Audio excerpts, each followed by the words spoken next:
Hi, I'm Arvie Robinson. And I'm Lee Pound. And we're with Speak Your Way to Wealth. And today we're going to share with you step number 4 of a series of steps that we've been talking about as far as how to put on your own events. And step number 4 is how to get speakers for your event.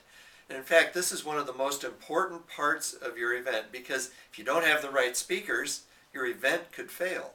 right. And how do you find the right speakers? Well, Lee, there's a couple ways. First of all, you want to find speakers that resonate with your event.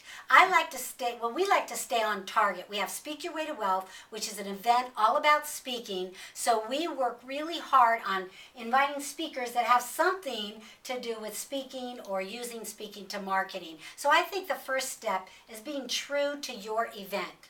I think so. And then the second step is, before you issue any invitations, see them. Yes. Whether it's on tape, whether it's on a video, whether it's in Right. person.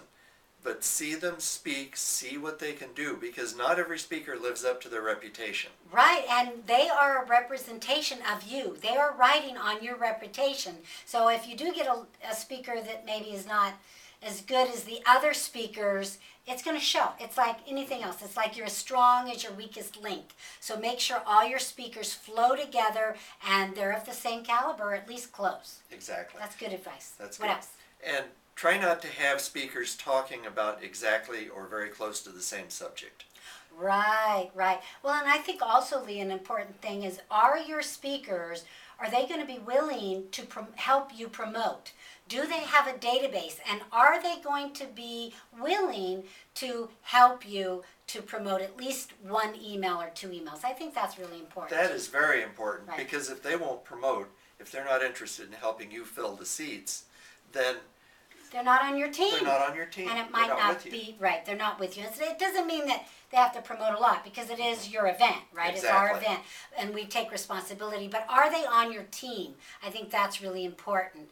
Do they have the same philosophy, too, is important. Are they honest? Do they have integrity? I think that's really important. I think that's very important. Right. It seems to me it's also important that they be willing to come and be part of your event, not just flow in, right. give their speech and disappear.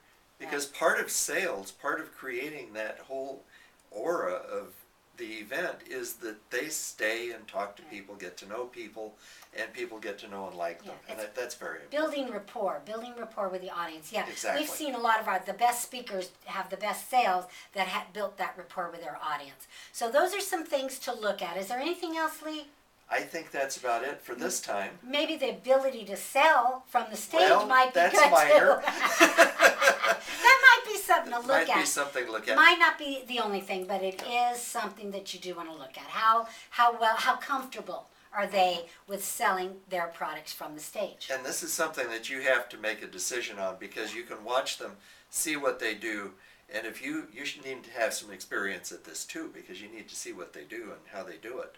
Right. But if they obviously are not capable of selling from the stage, the only reason you'd have them is for educational purposes. Right, and that's okay too. And that's a choice you make. Right, and I think an important thing too, Lee, is having a variety of people and having men and women equal. Mm-hmm. I mean, I've seen a lot of people put on events and they're predominantly men and maybe one woman, and I just kind of go, well, wait a minute. I can't relate. So I think we need to have multiple, different kinds of people, different kind of genders, I guess there's just 2 genders, different ethnicities, and just mix it up so that there's different things for different people. Exactly, because every speaker has a constituency. Every speaker has a group that they're going to attract. And you want to attract a wide range of people who will be interested in not just one speaker, but maybe find all of the speakers interesting. Right. So that's it for today. This is Arvie Robinson and Lee Pound from Speak Your Way to Wealth with www.speakyourwaytowealth.com. And we'll see you next